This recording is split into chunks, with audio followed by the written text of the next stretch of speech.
ஹர ஹர மகாதேவா. மகாதேவா,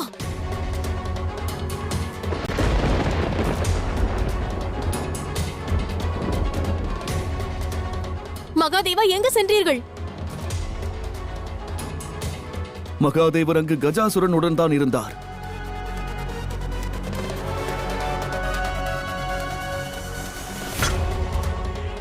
கஜாசுரனால் தான் மகாதேவர் இருக்கும் இடத்தை கூற இயலும்.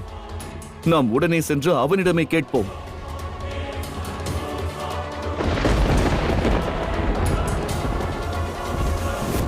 மகிழ்ச்சியா அசுரமாதா திதி, நாம் வென்று விட்டோம். நமது திட்டம் முழுமையடைந்து விட்டது. மகாதேவர் இப்பிரபஞ்சத்திலிருந்து வெளியேறிவிட்டார்.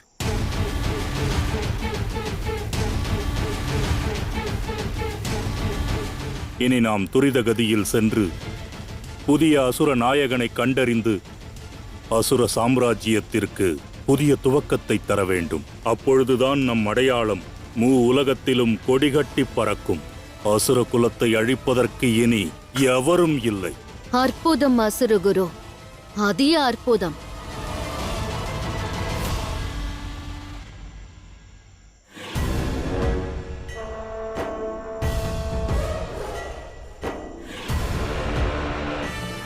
கஜாசுரனான நான் இன்று அமரனானேன்.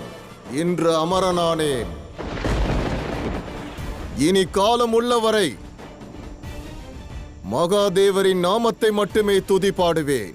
அசுர குரு மற்றும் அசுர மாதாவுடன் இணைந்து ஹர ஹர மகாதேவா என்று பாடுவேன்.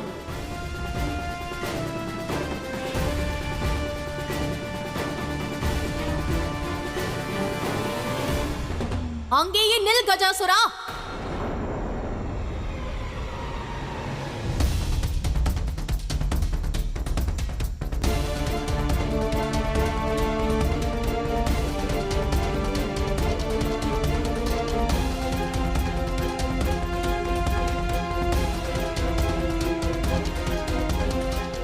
வணங்குகிறேன் தாயே.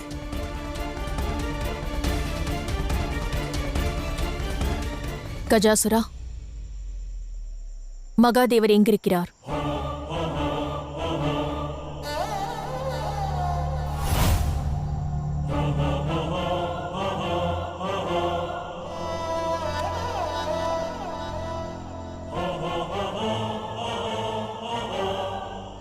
நான் அதை அறியேன் தாயே. போய் உரைக்காதே கஜாசுரா.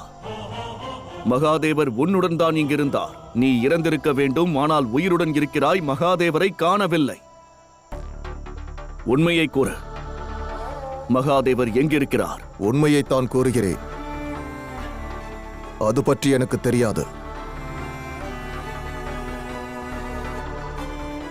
மகாதேவர் எங்கு சென்றார், எதற்காக சென்றார், அதை பற்றின எந்த தகவலும் என்னிடம் இல்லை நாராயணா. மதிக்கெட்ட கஜாசுரா, அங்கேயே நில். நான் நன்றாக அறிவேன். நீ சுக்கிராச்சாரியரின் சதித்திட்டத்திற்கு துணையாக இருக்கிறாய். பிரபஞ்சத்திலிருந்து சிவனை முற்றிலுமாக விலக்கி விடுவேன் என்று சுக்கிராச்சாரியார் கூறினார்.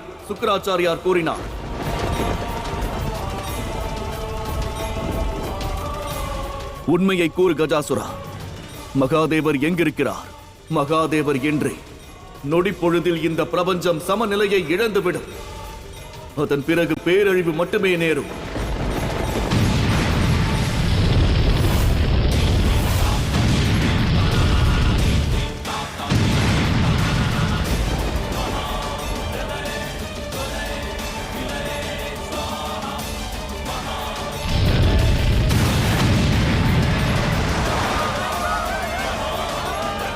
நன்றாக பார் கஜாசுரா. மகாதேவர் இன்றி பிரபஞ்சம் எவ்வாறு சமநிலையை இழக்கிறது என்று. பிரபஞ்சம் பேரழிவை நோக்கி சென்று கொண்டிருக்கிறது. அதற்கு காரணம் நீ மட்டும்தான் கஜாசுரா.